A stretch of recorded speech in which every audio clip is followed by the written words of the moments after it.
علامہ اقبال کا کلام اور ان کا فکر ہر دور، ہر زمانے اور ہر طرح کے حالات میں بامعنی، تر و تازہ اور ہماری دستگیری کرنے والا ہے۔ اب یہی دیکھیے کہ اس بار ہم یوم وفات اقبال پر بڑے پرآشوب حالات میں علامہ کو یاد کر رہے ہیں۔ مجھ اقبال نے کہا تھا کہ یہ گھڑی محشر کی ہے تو عرصہ محشر میں ہے، تو لگتا ہے کہ علامہ نے یہ مصرع غالباً اسی ابتلا کے لیے کہا تھا۔ یہ ابتلا کوئی ابتلا ہے۔ آپ اخبار دیکھتے ہیں یا گھر سے باہر نکلتے ہیں تو قدم قدم پر پابندیاں ہیں۔ اول تو کسی شدید مجبوری کے بغیر باہر نکلنے کی ممانعت ہے، اور اگر نکلیں تو دیکھتے ہیں کہ سڑکیں ویران ہیں، مارکیٹیں زیادہ تر بند ہیں، اشیاء ضرورت نایاب ہیں، اور کہیں کہیں بے روزگاروں کے غول بھی نظر آتے ہیں۔ ہر ذی نفس کرونا کے خوف میں مبتلا ہے اور ڈپریشن کا شکار ہے، اور ذہن سوچ سوچ کر پریشان ہوتا ہے کہ رات گزرے گی کس خرابی سے۔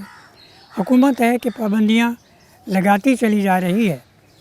ایسی دلخراش صورتحال میں جیسا کہ میں نے عرض کیا، علامہ ہمیں ریسکیو کرتے ہیں۔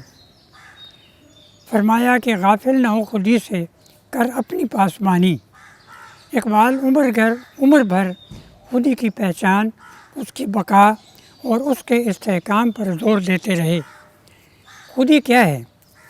کائنات میں انسان کی حیثیت اور اس کا عرفان اور اس کے مقام و مرتبے کا تعین، مگر اپنے من میں ڈوبے بغیر اس کا سراغ لگانا ممکن نہیں ہے۔ اب یہی دیکھیے کہ ہمارے معالجین اور ڈاکٹر کیا کہتے ہیں۔ ان کی ہدایت ہے کہ آپ گوشہ نشینی اختیار کریں، آئسولیٹ ہو جائیں، قرنطینہ میں چلے جائیں۔ بلا شبہ یہ بہت مناسب بات ہے، ہدایت ہے، کیونکہ اس طرح تنہائی کی اس نعمت میں انسان کو اپنے اندر جھانکنے کا موقع ملتا ہے اور وہ ضبط نفس سے آشنا ہو سکتا ہے۔ ذاتی اصلاح کا یہ بہت اچھا موقع ہے۔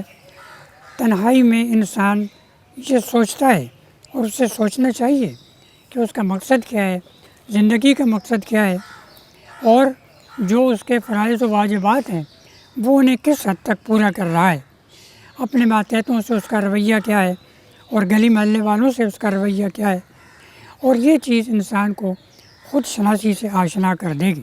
بہرحال مختصر یہ ہے کہ خودی کے ادراک اور آئسولیشن کو آمیز کر کے اچھے نتائج یعنی کرونا سے نجات حاصل کر سکتے ہیں، اور اچھے دنوں کی آس سے دلوں کو روشن اور منور کیا جا سکتا ہے۔